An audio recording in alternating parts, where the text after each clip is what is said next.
Bonjour les amis, aujourd'hui je vais vous exposer ma théorie. Ma théorie c'est que notre cerveau, il est fait pour se remettre en place tout seul. Je parle pas de en place dans la boîte crânienne, je parle clairement de quand vous avez des pensées obsessionnelles, des souffrances, de l'angoisse, de la dépression, de la culpabilité. En fait, le cerveau, il est automatiquement programmé, je pense, pour dépasser ce problème et pour se remettre en place tout seul. Donc ça implique deux choses. La première, c'est de garder de l'espoir si vous avez des problèmes dans votre vie en ce moment, si vous avez des pensées obsessionnelles, de la culpabilité, des angoisses, quelque chose qui va pas dans votre vie, qui revient régulièrement en ce moment.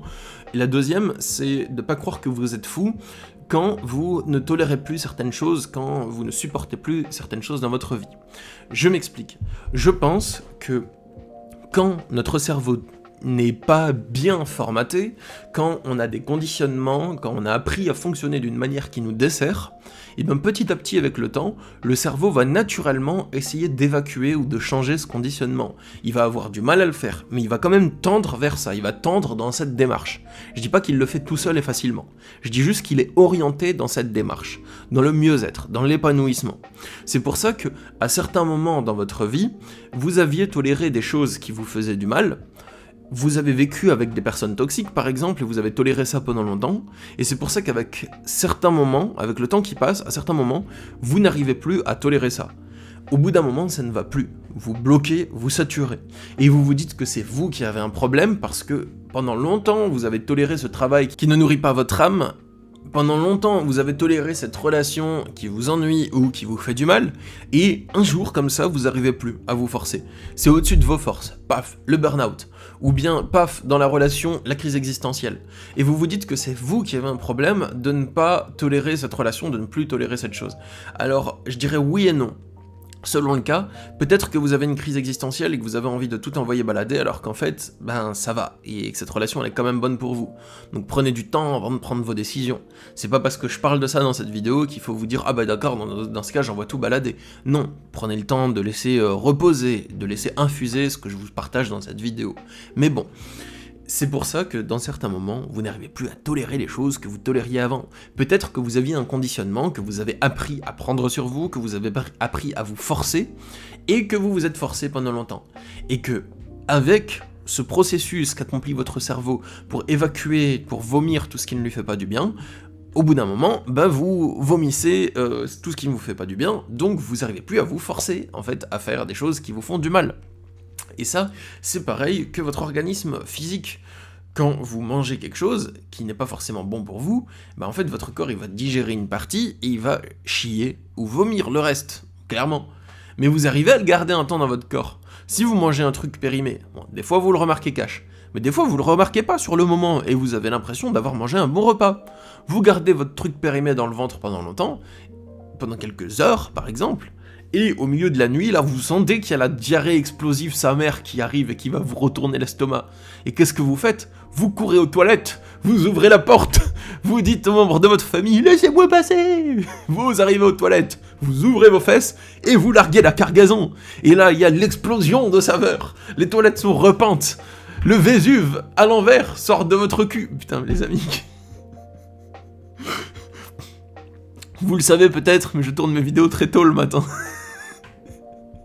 J'ai moins de filtres.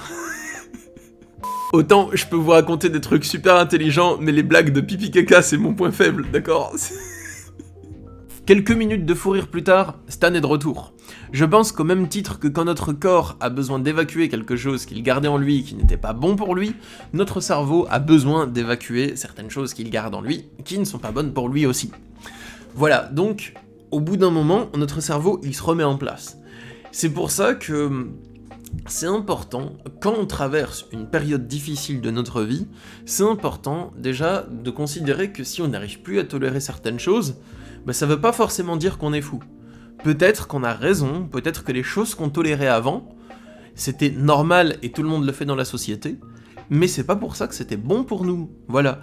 Je vous rappelle qu'il y a même pas 200 ans, je crois, il y avait encore l'esclavage qui était légal, qui était dans nos mœurs, d'accord? En Amérique du moins. Et tout le monde trouvait ça normal. Et quelqu'un qui allait dire oui, mais en fait, les personnes de couleur, bah, c'est des êtres humains exactement comme nous, ils ont juste une couleur de peau différente. Quelqu'un qui allait tenir ce discours, il allait être considéré comme un hérétique, comme un fou. Alors que il avait raison. Donc, il y a des choses qu'on fait dans notre société aujourd'hui qui sont pas bonnes pour nous, mais on les tolère et on croit qu'on est anormal de plus vouloir faire ça. Un job en entreprise qui nous nourrit pas, ben tout le monde le fait. Alors pourquoi est-ce que nous on voudrait ne pas le faire? Bah peut-être parce que ça nous fait pas du bien et qu'on aspire à autre chose que travailler comme un robot, voilà. Ou peut-être que notre job en entreprise il nous nourrit et qu'on n'a pas l'impression d'être un robot, donc dans ce cas c'est très bien. Bon, voilà. Et deuxièmement, gardez de l'espoir grâce à ça. Votre cerveau, il cherche à régler les problèmes. Il cherche des solutions. Il met du temps à les trouver des fois, souvent même, mais il cherche des solutions et il est fait pour ça. Donc dites-vous que dans votre quête de mieux-être, dans votre quête de dépassement d'un problème que vous vivez dans votre vie actuellement, vous avez un soutien. Et ce soutien, c'est celui de la nature, c'est celui de la force de la nature, des lois de l'univers, c'est celui de la nature de votre organisme, de la nature de votre cerveau. Donc, peut-être que vous êtes seul face à votre problème, peut-être vous avez des amis, mais sachez que vous n'êtes pas absolument tout seul.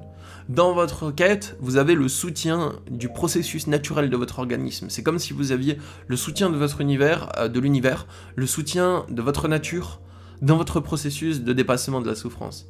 Vous n'êtes pas tout seul par rapport à ça. Donc continuez à expérimenter vos idées, à vous casser la figure, à réessayer, c'est un processus, d'accord? Si vous avez des souffrances dans votre vie, ayez la foi que ça va se régler, et continuez à agir pour que ça se règle, à tester des trucs, à vous casser la figure, à réessayer, retester. Au bout d'un moment, vous allez finir par le régler, vos problèmes.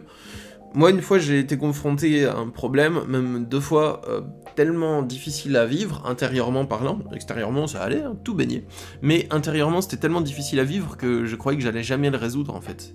Et ça s'est résolu au final, et j'ai réussi, et au final, bah, ça va bien. Et voilà. Donc, ayez la foi, les amis, même face aux problèmes les plus durs à vivre intérieurement et les plus sombres. Je vais terminer cette vidéo avec une citation. Je crois que c'est une citation de la Bible, je suis pas sûr. Je l'avais lu dans un livre de spiritualité qui citait la Bible, mais je suis pas sûr qu'il citait vraiment la Bible ou que c'était juste du mytho pour appuyer ses propos. C'était Omar Mikhaël Ivanov, mais bon, bref. La citation, c'est « Les heures les plus sombres de la nuit précèdent le lever du jour ». Voilà, courage les amis. Et si vous souhaitez avoir mon accompagnement individuel pour faire face à une situation difficile, il y a le lien sous la vidéo pour directement réserver un coaching avec moi. Je propose même des consultations qui durent 3 heures pour aider à résoudre un conflit intérieur. On va vraiment en profondeur, on met vraiment en place une feuille de route sur ce que vous pouvez faire pour éliminer la confusion dans le futur, les étapes à accomplir, je mets des conseils, des compréhensions, enfin voilà, c'est une consultation qui est ultra complète, qui est très puissante. Et sinon, il y a toujours mes coachings habituels, consultation d'1h30 pour avancer sur la résolution d'une problématique de votre vie. Voilà les amis, moi je vous dis à bientôt, prenez soin de vous, et à dans quelques jours pour une prochaine vidéo. Au revoir.